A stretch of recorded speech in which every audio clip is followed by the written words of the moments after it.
Welcome to Would I Lie to You, the show all about amazing truths and big fat lies. On David Mitchell's team tonight, a man who has broadcasting in his blood, along with Synatogen, cod liver oil and Viagra. It's Sir Terry Wogan! And David Mitchell's writing partner, acting partner and friend, his confidant, his soulmate, his lover. It's Robert Webb!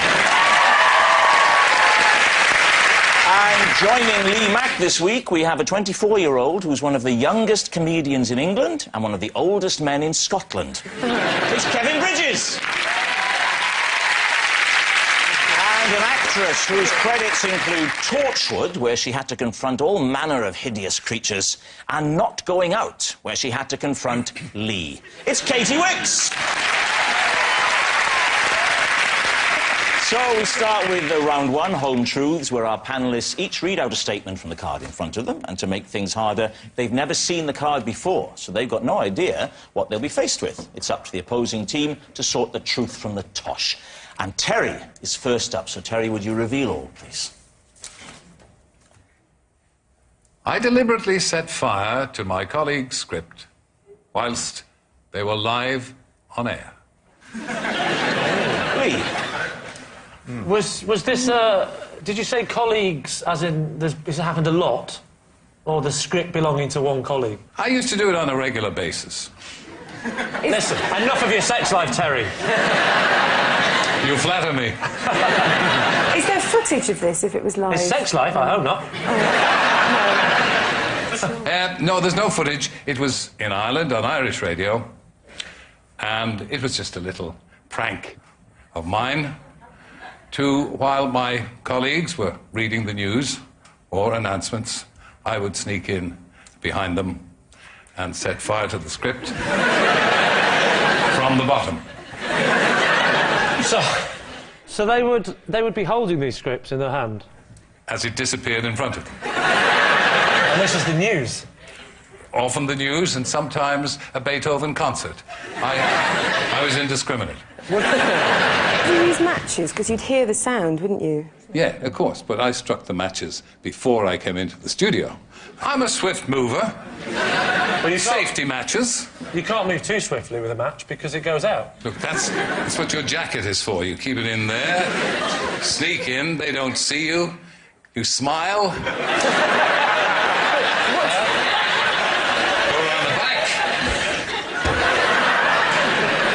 How did your victims react, Terry? I was the senior man, and I took no nonsense. If they didn't like it, too bad. Hang on, Terry, sorry. What year was this? Just after the Napoleonic Wars. No, I was about 21. Would the listeners ever get wind of the blaze? No, because there's no chance of any scent on the radio. But what, all right, okay, all right.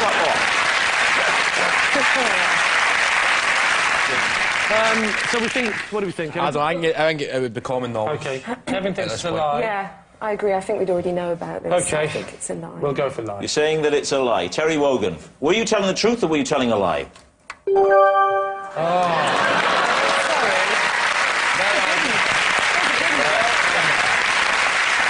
Yes, it's true. Terry did deliberately set fire to his colleague's script whilst they were live on air. At least they can laugh about it now. They can't move their hands, but they can laugh. It was a prank. Kevin, you're next. I once found a suitcase and took it to the police station. When they opened it, it contained 34 bunches of bananas. David. Where did you find the suitcase? In a train station. Well, there are lots of... Do you want a specific train station? Well, no, I'm just sort of thinking that you're in a train station, you see a suitcase, you think, I must take that to the police. That's potentially a bad approach. No, I was just lying, and I'd said to a couple of people, is that your suitcase? And it was in the climate of fear, and I started to think, well, maybe I should be a good citizen. So I took the suitcase over, and I headed straight to a British Transport Police guy, and told him what had happened. So you moved the suitcase you thought might be a bomb? Did you also give it a good rattle? wasn't so much I thought it was a bomb, I just thought maybe somebody had left their suitcase. Well, that wouldn't be a response to the climate of fear, though. That would have been a response to a climate of forgetfulness. I panicked.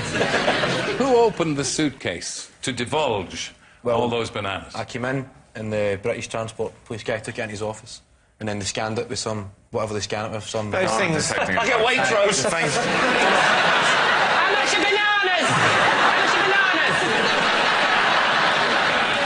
At the heart of this is, why would anybody put 34 bunches of bananas into a suitcase? That's exactly what the Chief Terror Inspector said. He was baffled, that's why. Did they ever find this guy? I never kept up to date, I don't have a clue, I just left it. You haven't kept in touch? No. Well, he's here tonight. I'm the king of the swingers. What I doubt here is that if you've taken a piece of unattended luggage to the police, I don't think they're going to then immediately open it. Oh, it was no longer unattended when I got to the police. No, but you're saying... But that's not going to reassure them, because you're saying, I've no idea whether or not this has got a bomb in it. So... I never used those words. You don't use the word bomb in this situation. That just... You do a mime. I'm worried this might be a... What? I'm really... And then he opened it when?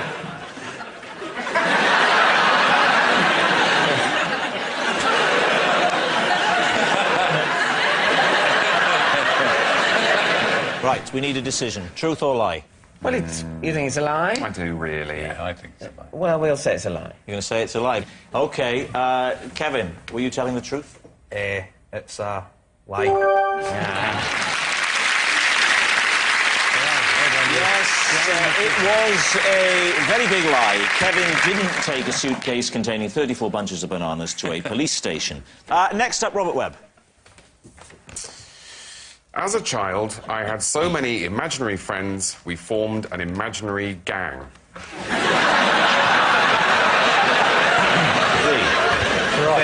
Did the gang have a name? Yes, the gang were called the Guy-Buys. The what? The Guy-Buys? They were called the Guy-Buys. How are you spelling that? I never had cause to spell it. I'm talking about, you know... If you had to spell it now, how would you spell it? G-Y hyphen by B-I-E-S. How many were in the gang? There was quite a few. There were 12. The same number as apostles. Well, it does occur to me that this was a harmless little messiah complex. Right. So did you appoint yourself head of the imaginary... Yeah, I was basically Jesus. Do you still keep in touch with the rest of the gang? They were imaginary friends, so they sort of disappeared as soon as I stopped thinking about them. What, did you have names for the Guy-Buys?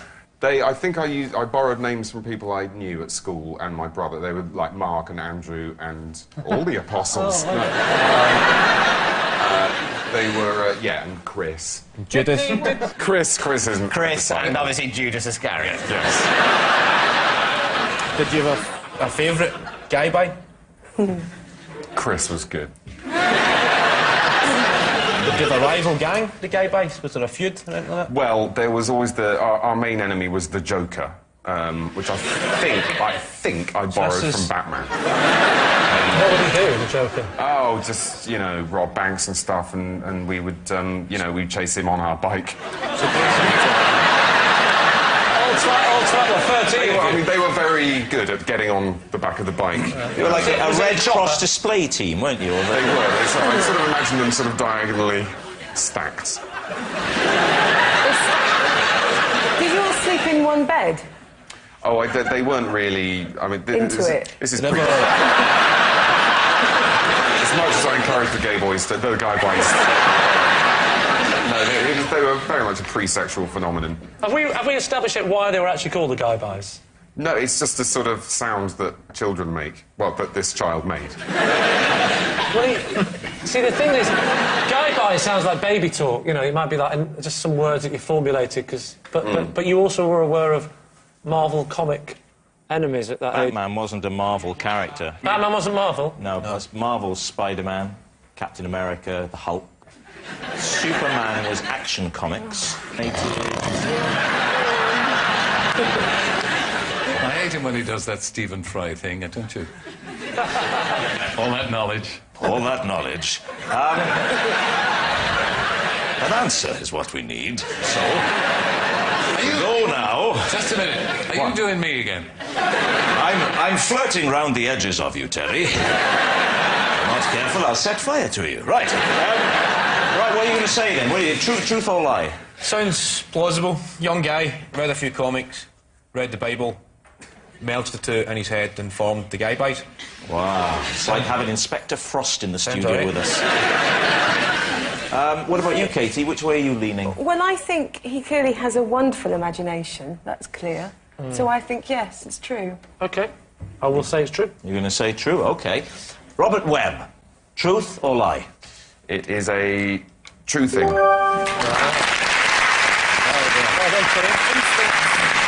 Yes, it was all true. When Robert was a child, he did form an imaginary gang from his many imaginary friends. You know, it may seem odd, but loads of people have tons of imaginary friends. It's called being on Facebook.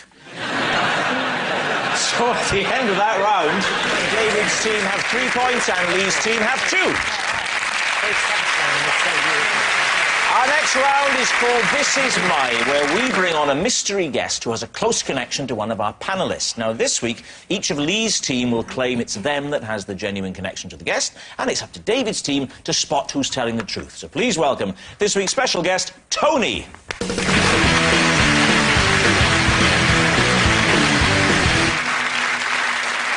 Right, Kevin, we'll start with you. What is your relationship with Tony? This is my mate, Tony. We were once questioned by the police for stealing a life-size cardboard cutout of Hugh Grant. Katy, how do you know Tony? This is Tony, and he freed me from a vending machine when I got my foot stuck in the push compartment. Finally, Lee, how do you know Tony? This is Tony, and until today, I had never met this man before, but the person that was supposed to be doing this tonight didn't turn up. So I grabbed the first person I saw outside the studio.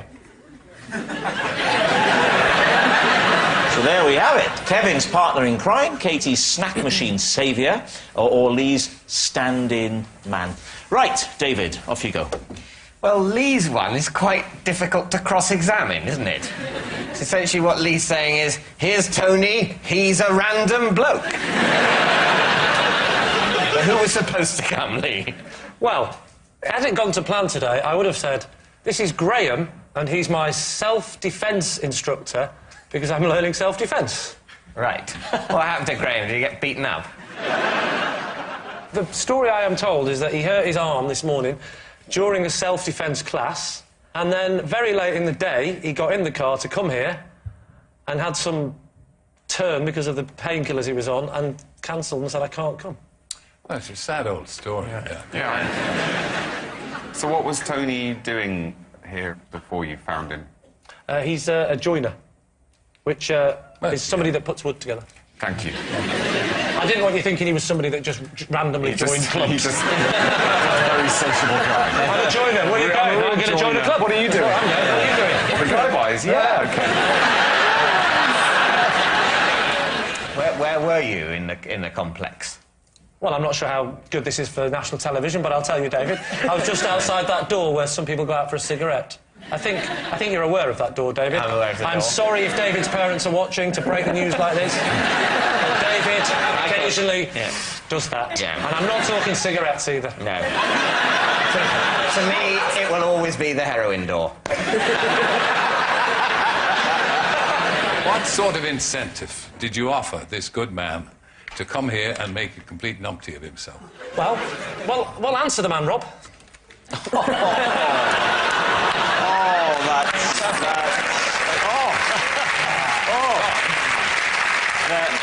The rejected Chuckle brother has got the better of me again.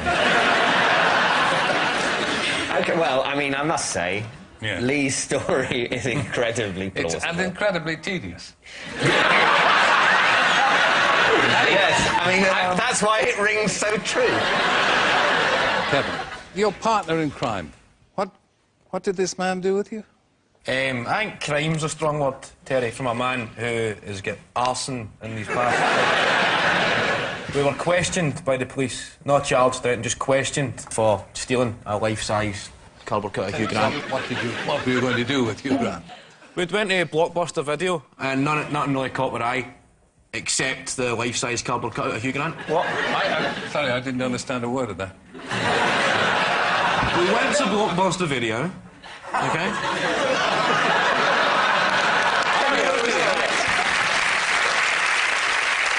And nothing caught our eye, Terry. Finally, he's talking normal. Exactly. It shows to every Scottish person if you just made a little bit of effort. Yeah.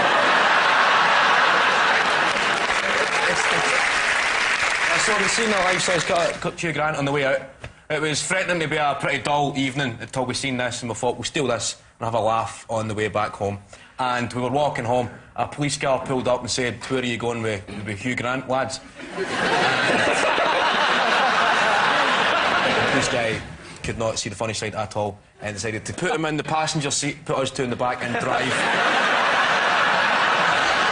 And drive us to the police station to be questioned. We haven't touched on Katy yet. No, we haven't. Yes, you've been told about that, Terry. We told you quite clearly before we started. Yeah. Where was the vending machine? It was at Cardiff Central train station. What did the vending machine vend? What is this thing you call love, human? What does it vend? It vended the normal stuff, drinks, chocolate bars. What were you doing with your foot in the vending machine? Well, I put the money in. Yeah. And I was trying to get a drink, and I could see that it had come out a bit, but not properly. Yeah. And after trying to get out with my hands, I tried my foot. And it got stuck. Yes. But was it a little hole or a big slot? It was like a tray thing. And how did this fine man help you? He was working at the train station, Yeah. and he's clocked it and came along and said, "Do you want a hand?" And you said, "We must keep in touch"? Can I have your email address? We didn't stay in touch, but I knew how to find him. How did you Because find he's him? still working at Cardiff train station, Cardiff Central. But what I don't understand, right? The Go thing's on. fallen down. Yes. And you're having difficulty getting it out with your hand. Now, Correct. hands are basically better than feet. Yes. Sort of thing. thought I you'd wonder ask why me you sort of that. think, if the hand can't do it, why is the foot going to develop the knack? No, my logic was, I tried with the hands, and I thought sort of a kick, brute force, Ah. you know, might work instead. That was the logic. Was it the sort of door? You know, because often the slot at the bottom has got a sort of door, hasn't Yes, it had a I door. offered slot and she called it a tray. it? Yeah. It's not a tray, is it? It's not a tray. A tray would be removable. This is like good cop, guy by cop.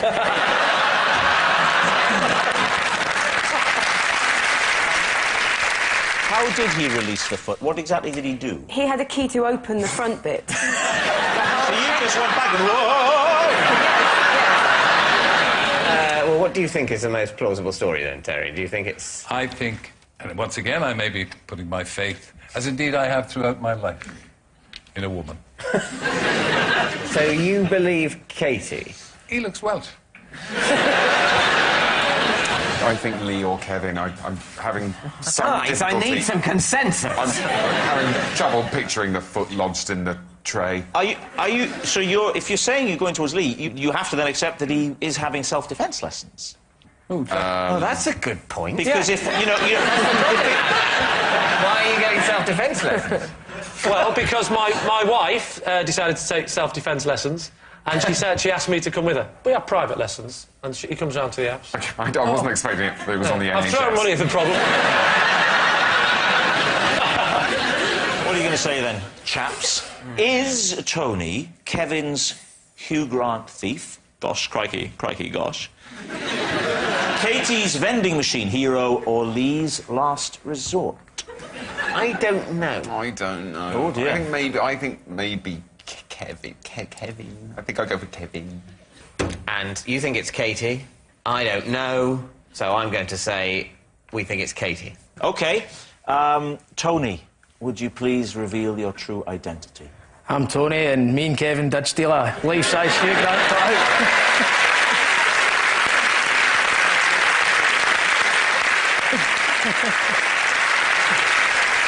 Were there any charges? No, it was a caution. And you're proud of it, aren't you? I can see that there's a real pride in your face. You feel you should have a Duke of Edinburgh award, don't you? Thank you very much, Tony.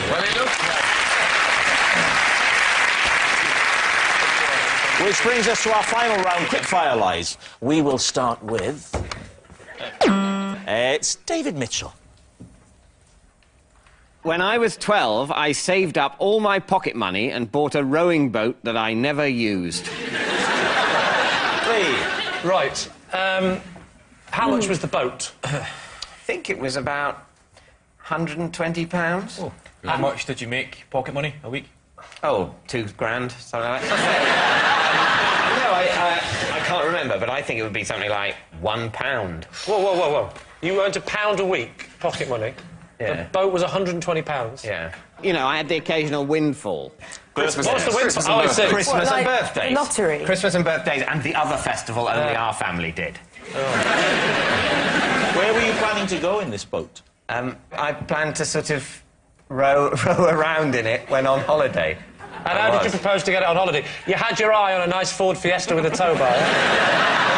No, at that age, I would often holiday with my parents. Who should I holiday with this year? Yeah. Parents! Come It here. seemed to go tremendously well before. Parents, I've got a proposal for you. And what stopped the plan? Basically, the boat was a bit too big. A bit too big for what? The sea? Wouldn't... Every time I pushed it into the water, it kept hitting France. Can't get it into the... Try it sideways, Dave! Where did you keep it? It was, I think, in our front garden. You think? Yeah. Did you ever sit in the boat in the front garden, pretending, with a knotted hanky? So, which way are you going to go with it? Truth or lie? What do we think, Katy? I sort of... Yeah, I think it's true. I'm going to go for a... lie.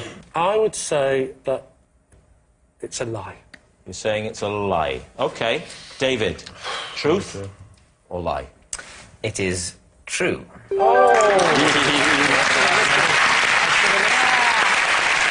Yes, it's true. When David was 12, he did spend all his pocket money on a rowing boat that he never used. Interestingly, David is one of the few people to own a boat they can never use who hasn't been a contestant on Bullseye. Next. It's Lee. After an incident with a permanent marker, I had to go to my son's parents' evening with a moustache and glasses drawn on my face. David's team, do you believe that? OK.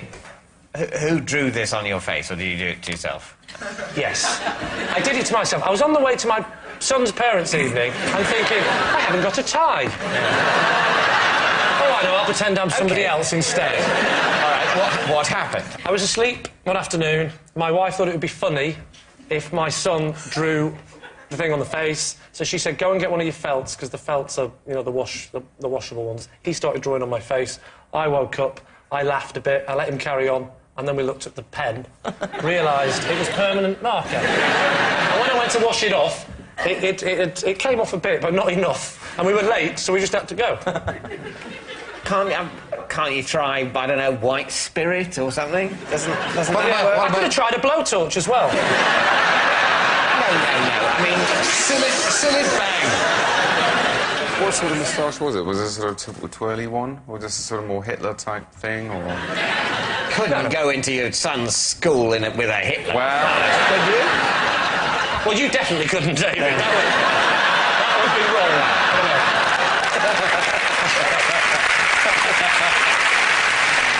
So, David, which way? Well, I think... You think it's a lie? Yeah. You think it's a lie? We're going to say it's You're a going lie. to say it's a lie. OK, Lee, truth or lie? It is, in fact, a lie. Yes, you. It's a lie. Lee didn't go to his son's parents' evening with a moustache and glasses drawn on his face. Next. Terry. Every year, I signal the start of Christmas dinner by taking my seat opposite Mrs. Wogan and firing a pistol loaded with a blank or blank.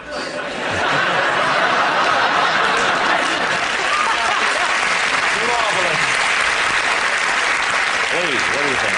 Oh, well, I've always wanted to say this. It's like a dream come true. Is it the current Mrs. Wogan? Yes, the poor soul. You ever set fire to her? In ways that I will not divulge.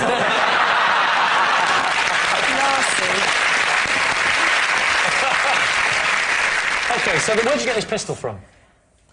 I have a gun licence. I didn't ask you that. You can answer whatever questions you like, Sir Terry. And I wouldn't be afraid to use it. These are blanks. It's a simple tradition. How did it start, the tradition? Well, years ago. My father did it before me. Why did he do it? Until the accident. No, things, you know, develop in families, little traditions.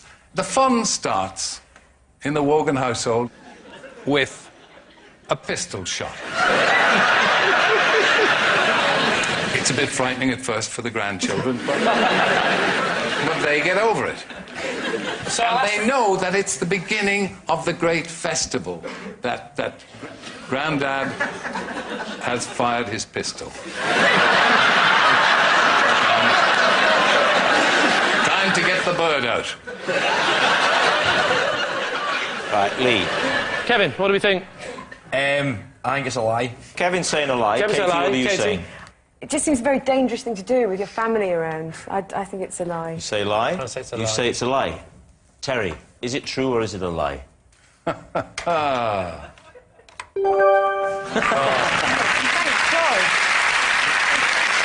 Yes, it's a lie. Terry does not signal the start of Christmas dinner by firing a pistol loaded with a blank or blanks. Although Terry does have a strict Christmas dinner routine.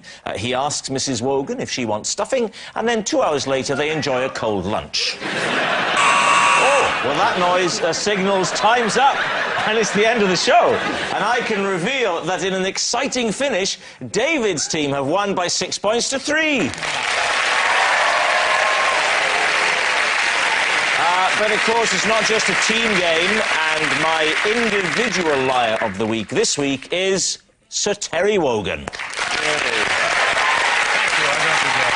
Yes, Sir Terry Wogan, who's such an unscrupulous liar, he makes Eurovision voting look above board. Good night.